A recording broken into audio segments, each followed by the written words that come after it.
Welcome to Type Tune Tint. I'm Tom Kranz.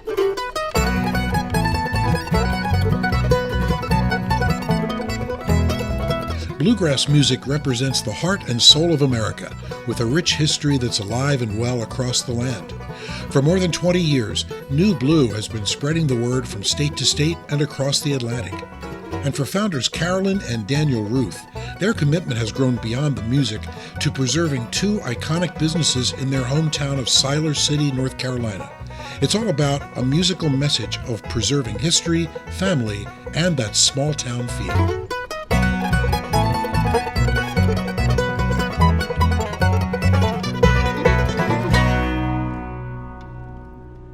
And I'm joined by Carolyn and Daniel Routh from Siler City, North Carolina.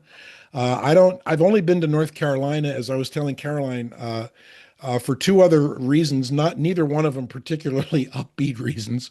One was a funeral and one was a convention. But I'm really glad to have you guys, and I'm glad you could do this. You're going to be my first country/bluegrass artists on Type Tune Tint. And I'm really happy about that because, I mean, where the hell have I been, right? Daniel and Carolyn are the creative force behind Nu-Blu, which they founded. They've been playing together for 22 years and married for how much? How much longer?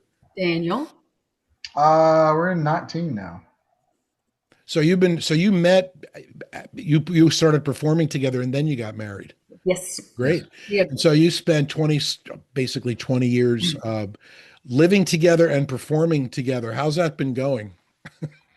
Hey, it's been going great. I'm pretty proud that we've made that work because a lot of people couldn't. Yeah, I believe that. Totally. It turns out all you need to make a marriage work is a 45-foot bus, and one of us drives and the other one stays in the back. Is it that simple? Really?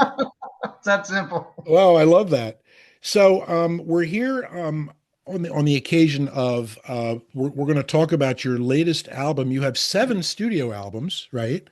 The 7th album is called Where You've Been. It's been out for about a year. The tunes that I've listened to a little bit of all of them. Of course, short attention span. I listened to about maybe half of each one, and each song tells a story about kind of human beings. It's a little bit of a mirror into the soul of different people in different times of their lives. And I want to know, did you consider that album kind of an evolution, or has that always kind of been your sound and your signature? That's been our sound and our signature for a while now. We do feel like with each CD, we do evolve a little bit, just by life experiences. I think you have to. I think everybody does that. But at the same time, we've always tried to be very authentic and very true to ourselves. Your music is gorgeous. I mean, the harmonies, the two of you together and whoever else is singing, it's like smooth as a baby's behind. It's just listening to silk, really. And your instrumentation between the mandolin and the banjo. Tell me who your band members are. As I said, we've got Justin Harrison on the mandolin. On the album, he's also handling all the percussion as well. And then Austin Heffelfinger is on banjo, and then on the slower stuff, he slides over and plays a second guitar part. Everybody in the band are multi-instrumentalists, and we take full advantage of that whenever we record. It's a little easier. We have our own recording studio as well, so everything that you're listening to is not just the band, but we produce, track, mix, and master everything that you're hearing as well. Whenever it comes to creation of the music, that's something we do all in house. So you write all your own tunes? No, we do not write all our own tunes. We write some, but I like to tell everybody that anything that we write, we can hold on to that music as long as we want to record, because nobody else is going to get it. But we get so many good song submissions from some fantastic writers from all over the world that when you find one of those gems that you really love, you can't sit on that. You have to get it and go ahead and record it, because if you don't, somebody else will get it and do it first. You mean people just send you songs unsolicited and say, do you like this? Really? Yeah. Is that common? Does that happen in your business? It does. It does. Damn. Yeah. And It's a, so some of those songs have actually become songs you've recorded and have oh, like become absolutely. hits. Absolutely. We Wow. listen to everything that we get. Some of it just grabs you immediately. And those are the songs that we kind of tend to gravitate towards. Everything's good. I don't think we've ever listened to a song, have we, Daniel, that we could just say, oh, that's horrible. It's all good. It's just a matter of whether that particular tune fits the project that you're working on at the time. I got you. Yeah. The members of your band, have they been with you since the beginning or have they come and gone? No, Justin has been with us. We've had band changes, but we're fortunate in the fact that just about all of our band changes have been because the people that were playing were wanting to come off the road and not tour as much.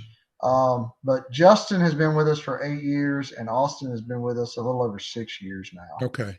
So we're fortunate, and that goes a long way whenever you're doing albums and you're performing, and especially live performance. When you've had a band member that's been with you that long, Oh, sure. You guys read just each other, kind of I know what's guess, and going to it's happen. yeah, it's like family, right? It Yeah, is. one of my two daughters-in-law, she's a performer. She sings and she's guitars with a little indie rock band, and she's been with her drummer and her bass player since she started, which was like she's just turned 32. She started, almost 10 years, and they're all like family, and it's exactly like that. They feel like they're like moving parts of each other's body, if you will. All right. So, Carolyn, you certainly look happy and healthy. I would never guess in a million years that you had a stroke. I'm guessing you don't have any residual effects. Maybe you do. Tell me about what happened to you, 20 some years ago. Um, Daniel's going to have to help me fill in some of these pieces. I started having really bad headaches, and they thought it was migraines. They were going to send me for an MRI, and the weekend before they sent me for the MRI I didn't pass out, but I had a low blood sugar because I'm a diabetic too, and I just kind of checked out, and they took me to the hospital. And the next morning, which was Thanksgiving morning of 2003, laying on an emergency room table with a team of neurologists standing over the top of me, I Oh, had jeez. started sneezing and had two strokes. You had two strokes at the same time. Strokes, yeah, yeah, it was two Yikes. places. Yeah. Um, And she it was she exhibited the signs. The reason that we were able to recognize something was going on and get her to the hospital is that she exhibited, the I call it the palsy thing, where first of it, her speech went out. Okay. She couldn't talk right, and then her hand drew up, and I was like, okay, there's something going on here that we need to go. And right, kind of as all that happened, she slipped into a really low blood sugar as well, Mm. kind of maybe brought on by all that. I don't know, but um, yeah, that was kind of like the go not now, but right now. Yeah, no um, kidding. And so, and if you don't we mind me asking, Carolyn, how old were you at the time? 36. Wow.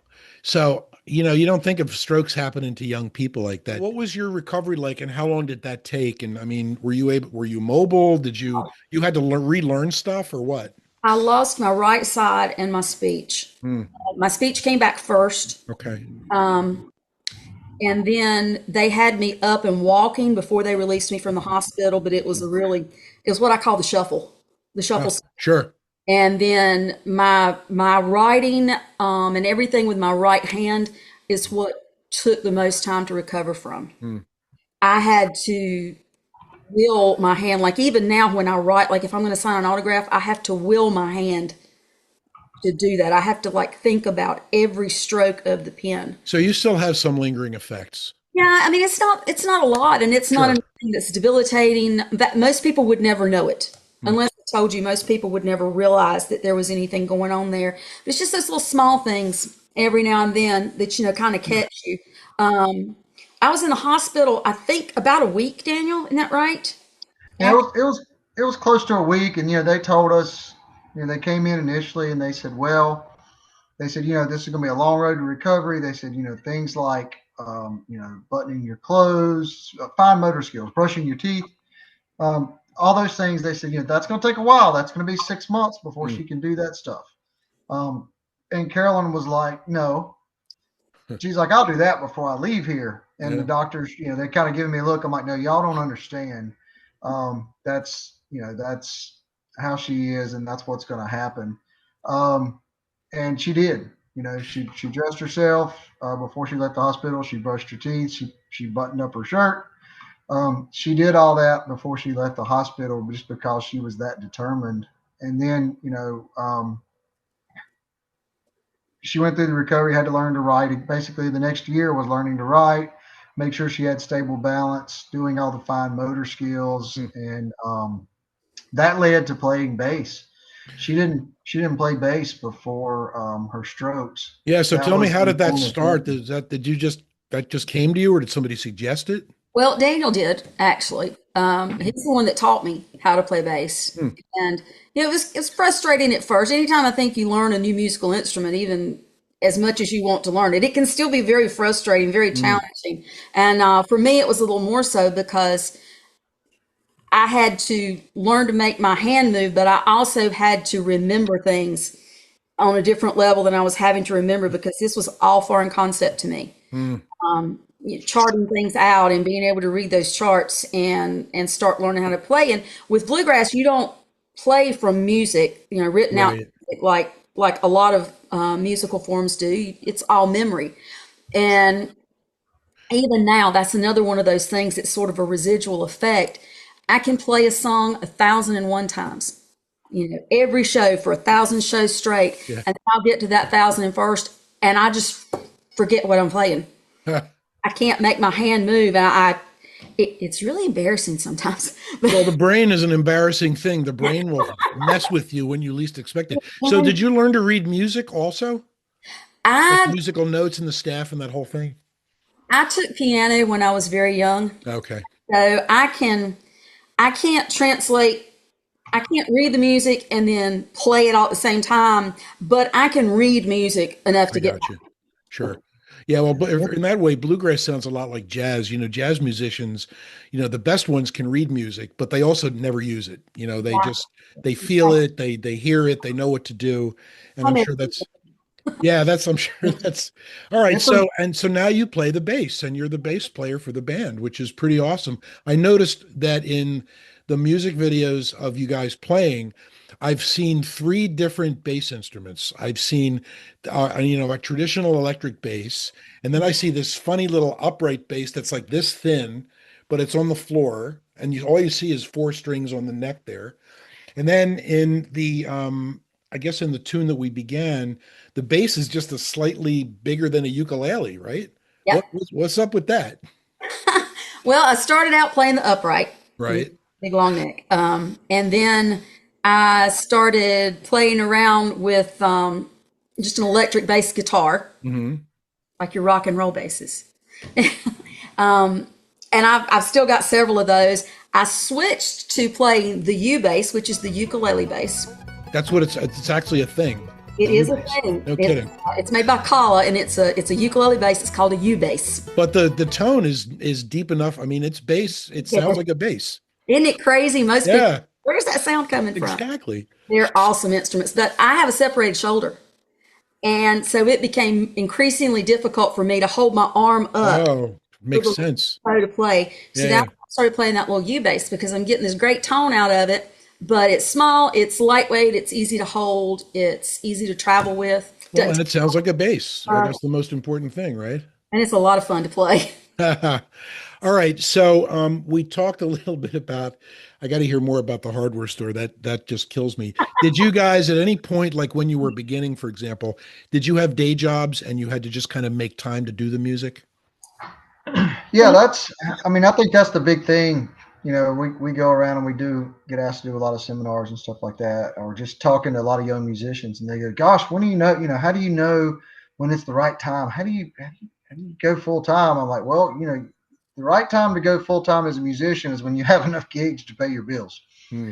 Um, and so for us, Carolyn's family has a restaurant in our town. It's called Johnson's. It's been there since 1946. Her Wow. grandparents started it in 46, and it has been voted, I don't know how many times, to be the number one cheeseburger in North Carolina.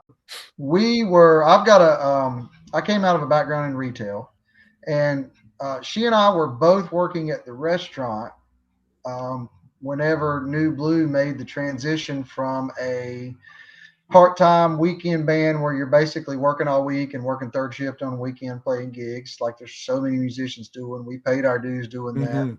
Hmm. Um, but we got a string of shows one summer that was going to take us and put us out for about 2 months. And I told Carolyn, I was like, okay, this is the time. There's enough here. We can go. We can do this. And I said, I'll I quit the restaurant first because then I could just devote myself to booking. I said, we've got 2 months. If I quit now, I can take off from here. And that's pretty much what we did. I quit first at the restaurant. Of course, it's family, so you never really quit.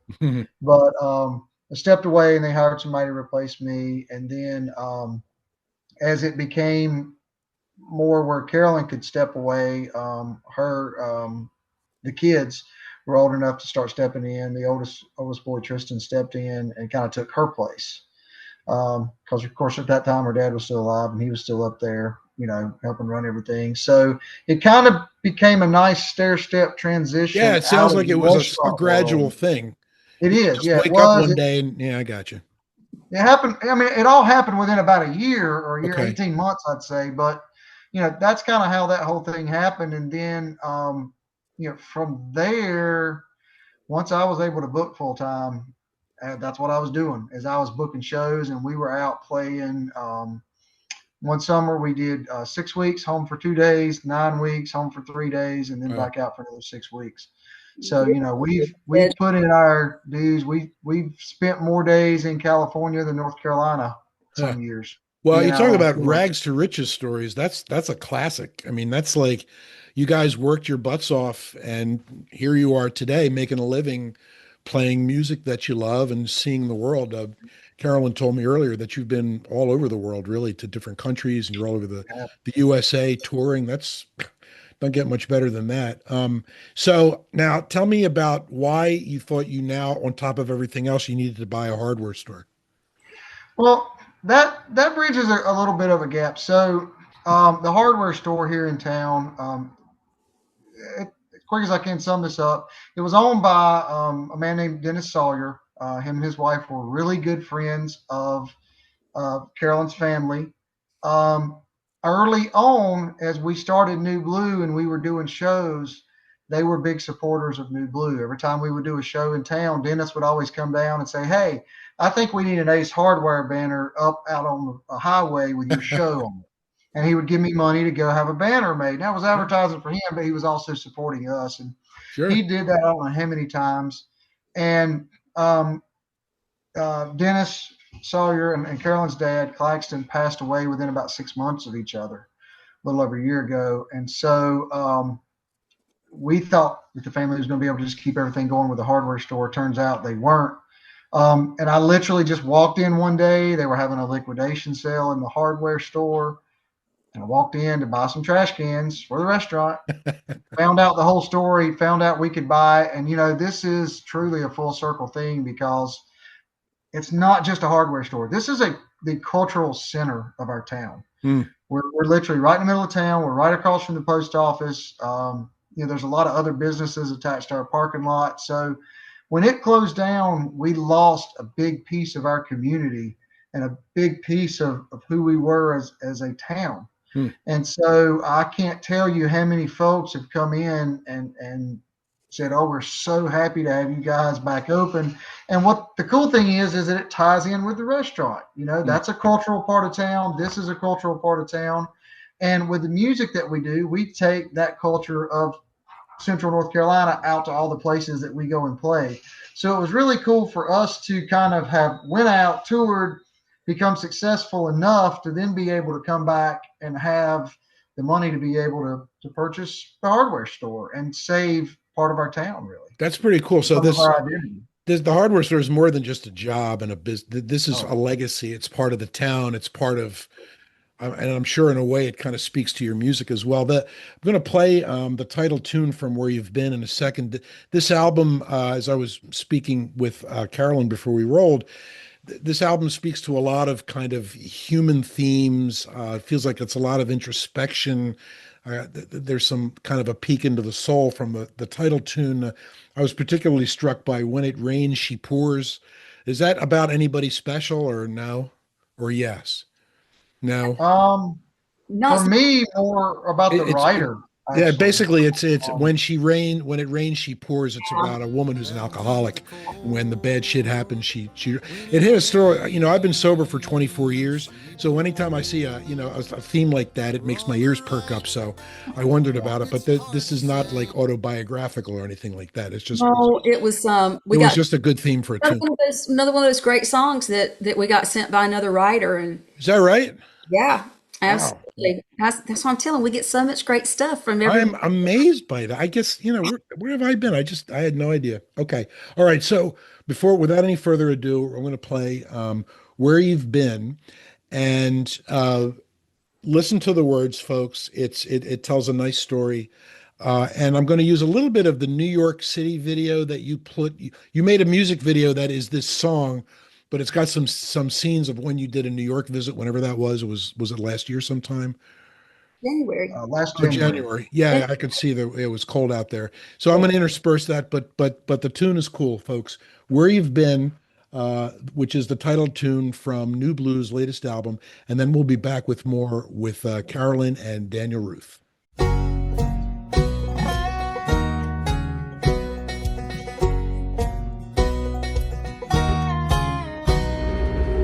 They say the eyes are the window to your soul. Some kind of magic mirror, but I don't know. Your eyes can lie and leave you blind if you want to know the truth about a man. Just look at his boots. 'Cause who you are is where you've been. The love you gave, the love you spent, the times you prayed, the times you sinned. Who you are is where you've been.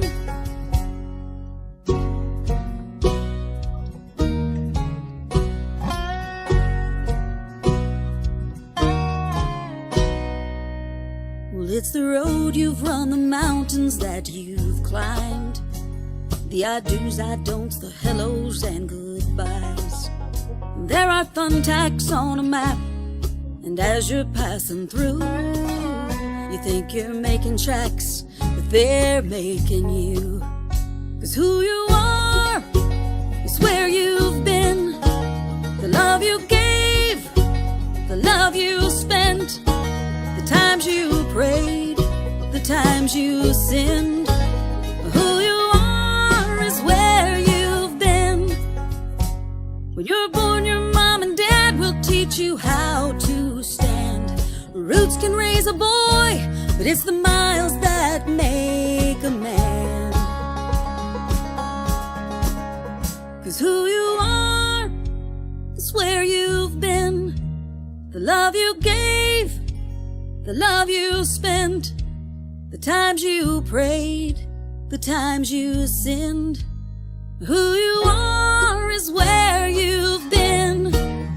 The love you gave, the love you spent, the times you prayed, the times you sinned. Who you are is where you've been. Who you are is where you've been.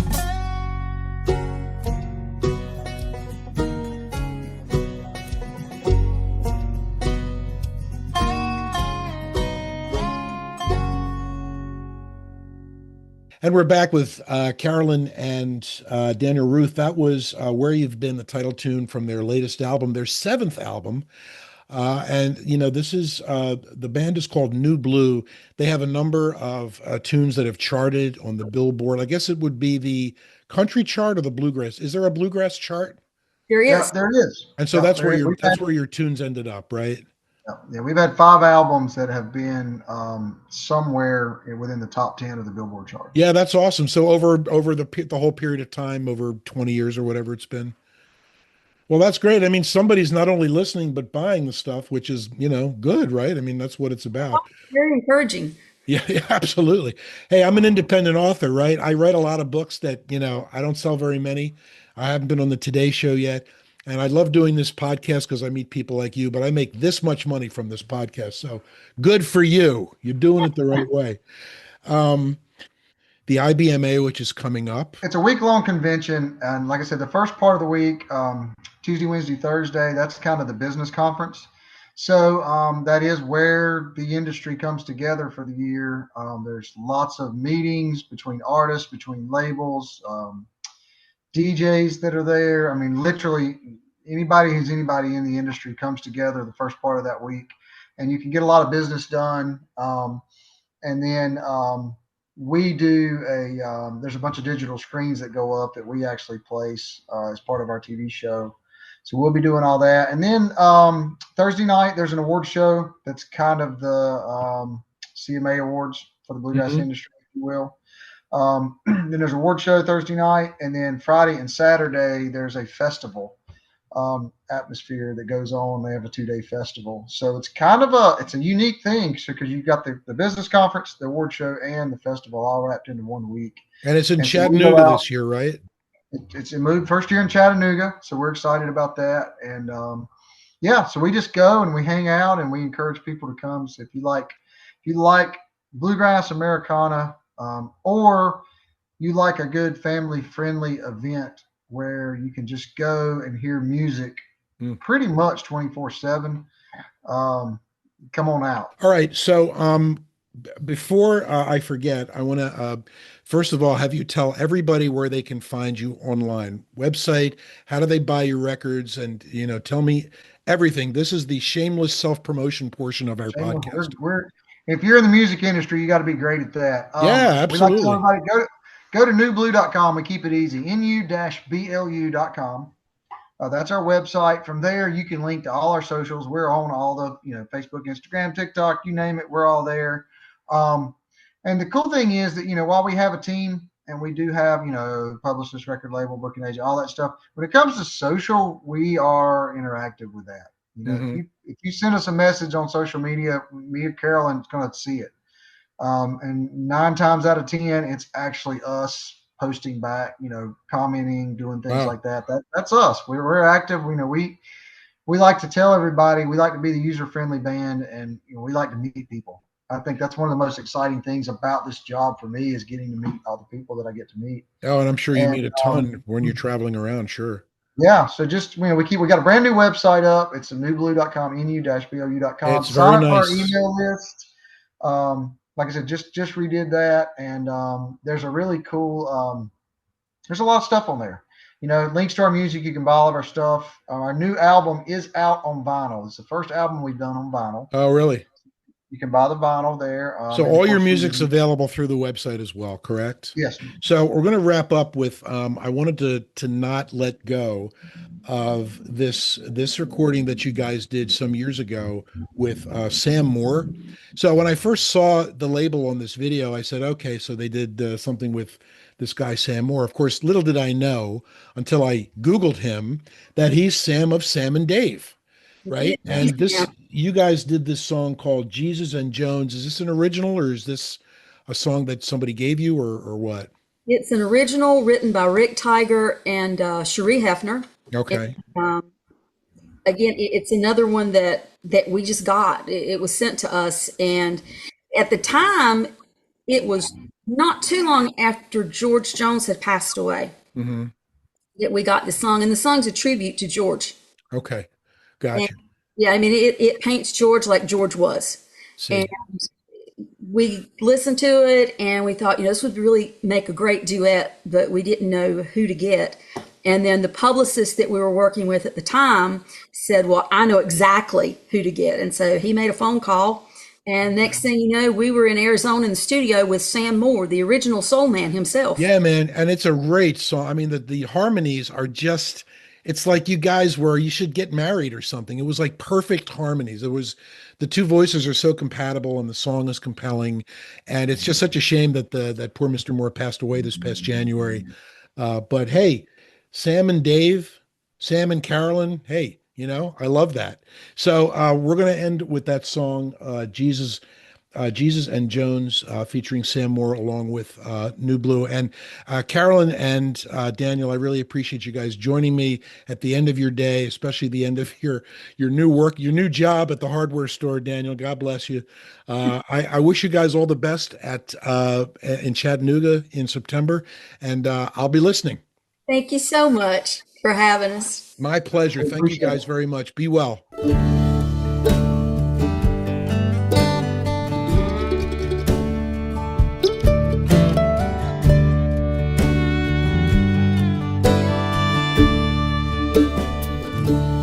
One made wine, the other one drank it. One spoke the gospel, the other one sang it. One gave salvation, the other one needed. One was faithful, the other one cheated. Amazing grace and his sweet sound. I was raised and live by it now. From the cross to a field of stone, I thank God for Jesus and Jones.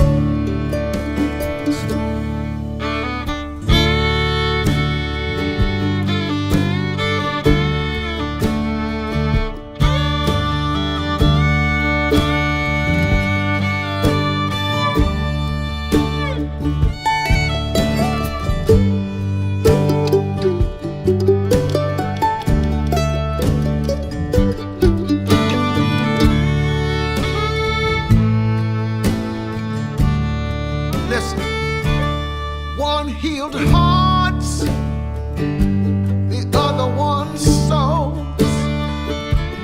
One gave life, the other broke the mold.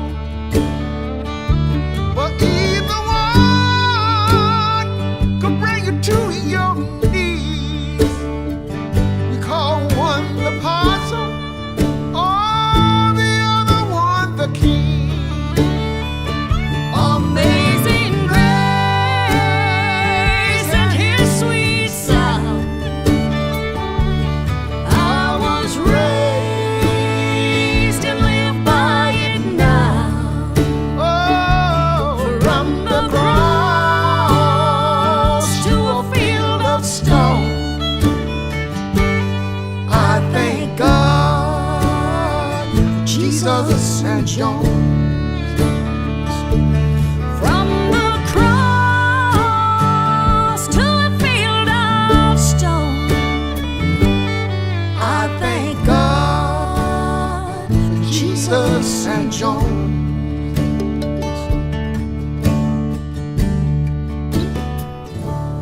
One made wine, the other one drank it. One spoke the gospel, the other one sang.